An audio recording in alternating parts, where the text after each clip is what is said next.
Hi Andy, Namaste. Welcome back to my YouTube channel. This is K. Murali, Mechanical Department Assistant Professor. So ఈ రోజు మీ ముందుకు ఒక video తీసుకొస్తున్నానండి. ఆ video ఏంటంటే problem అన్నమాట బార్ ఆఫ్ సెక్షన్లో. సో ప్రాబ్లం చూడండి. An axial load of 25 kN acting on a bar consisting of the two lengths and E is equal to 2 into 10 to the power of 5 Newton per mm square. Determine the stress and total elongation. So ప్రాబ్లంలో మనకి ఈ విధంగా ఇచ్చారనమాట. D1 diameter అనమాట, D2 diameter అనమాట, L1 L2 load acting అనే same section అనమాట. So దీంట్లో టోటల్ ఎలాంగేషన్ ఫైండ్ అవుట్ చేయాలి కాబట్టి ఫస్ట్ మనకి ఇచ్చిన గివెన్ డేటాలో ఉన్న వాల్యూస్ రాయాలి. సో గివెన్ డేటా సొల్యూషన్లో సేమ్ డయాగ్రామ్ గీసిన తర్వాత D1 అనే వాల్యూ ఏముంది, సో D2 అనే వాల్యూ చూసుకున్నట్టయితే P అనేది కామన్గా ఉంది కాబట్టి P is equal to first 25 into 10 to the power of 3 newtons అవుతుంది ఇచ్చిన దాని ప్రకారం. అలాగే ఇక్కడ డి సెక్షన్ 1 దగ్గర తీసుకున్నట్టయితే so section 1 D1 is equal to 20 ఇచ్చాడు. సో దీన్ని మనం ఏరియా ఫైండ్ అవుట్ చేయాలంటే A1 is equal to 5/4 into D square, that is equal to 5/4 into 20 whole square. So 20 whole square value మనం క్యాలిక్యులేట్ చేసినట్టయితే ఏ విధంగా ఉంటుంది చూద్దాం మనం ఫస్ట్ ఇక్కడ. Okay, 5 divided by 4 into 20 square. So answer వచ్చేసి మనకి 31.2 అలా వస్తుంది అనమాట. సో 31.16 mm స్క్వేర్ అనమాట, ఎందుకంటే ఏరియా కాబట్టి mm స్క్వేర్.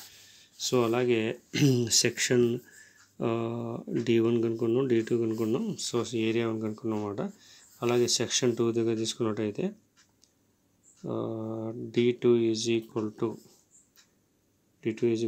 30 అనమాట. సో అలాగే దీన్ని మనం A2 ఫైండ్ అవుట్ చేయాలి అంటే 5/4 D2 స్క్వేర్ అంటే 5/4 into 30 whole square. సో ఈ వాల్యూ మనం క్యాలిక్యులేట్ చేసినట్టయితే ఏ విధంగా వస్తుందంటే so shift 5 divided by 4 into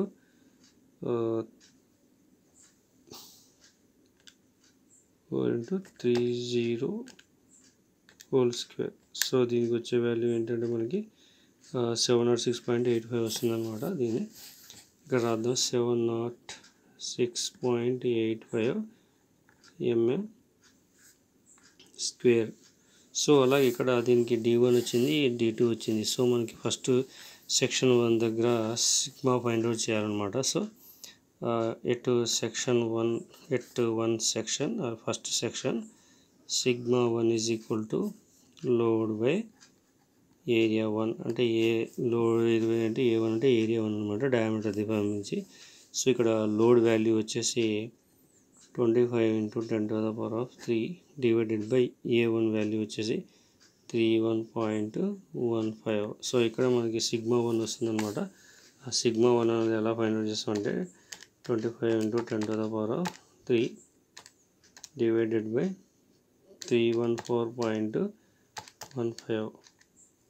so ఈ వాల్యూ మనం క్యాలిక్యులేట్ చేసినట్టయితే మనకు వచ్చే వాల్యూ వచ్చేసి సిగ్మా 1 వచ్చేసి 79.58 న్యూటన్ పర్ mm స్క్వేర్ వచ్చిందనమాట. ఇది సెక్షన్ 1 దగ్గర. అలాగే సెక్షన్ 2 చూసుకున్నట్టయితే సెకండ్ సెక్షన్ చూసుకుంటే sigma 2 is equal to P/A2. So load వచ్చేసి మనకి 25 into 10 to the power of 3 divided by A2 value వచ్చేసి మనకి ఇక్కడ ఇచ్చాడు 706 అనేసి 706.85. సో దీన్ని మనం క్యాలిక్యులేట్ చేసినట్టయితే మనకు వచ్చే వాల్యూ వచ్చేసి ఎంత ఉందో చూద్దాం.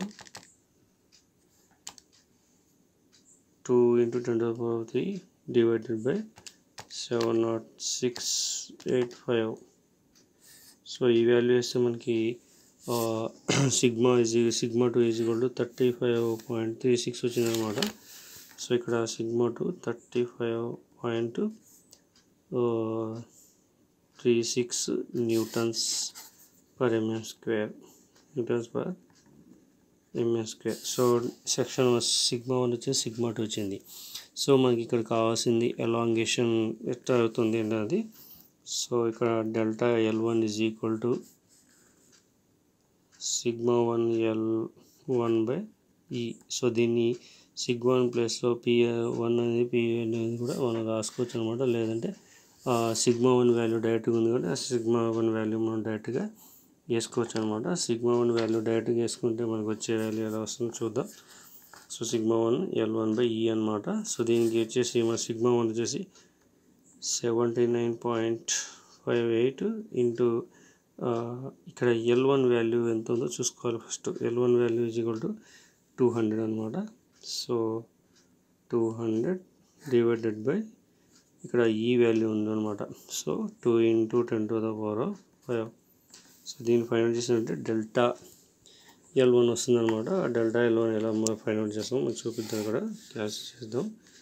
So 79.58 into 200 divided by 2 into 10⁵.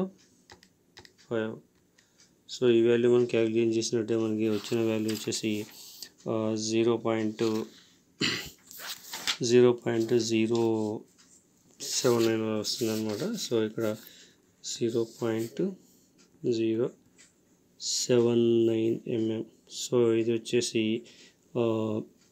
Determinant section delta L కాబట్టి ఇది mm అనమాట, లెంత్ ఉంటుంది కాబట్టి సెక్షన్ 1 దగ్గర. అలాగే ఎలాంగేషన్ సెక్షన్ 2 దగ్గర చూసుకున్నట్టయితే at delta 2 is equal to sigma 2 L2 by ఈ వాల్యూ అనమాట. సో దీంట్లో ఈక్వేషన్ పరంగా మనం ఫైండ్ అవుట్ చేసిన వాల్యూ ఏతుందో ఆ వాల్యూకి ఉంటుంది అనమాట. సిగ్మా 2 వాల్యూ ఎంత ఉందంటే మనకి ఇక్కడ వచ్చింది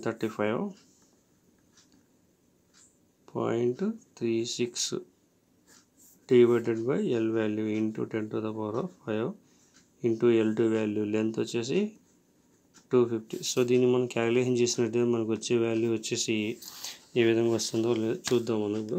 so 35.36 into 250 divided by 2 into 10⁵.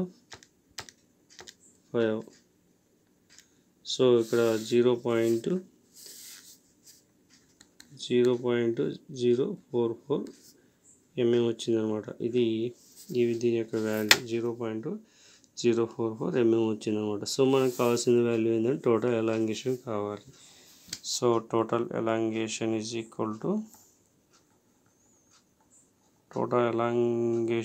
Equal to delta L is equal to delta L plus delta L2.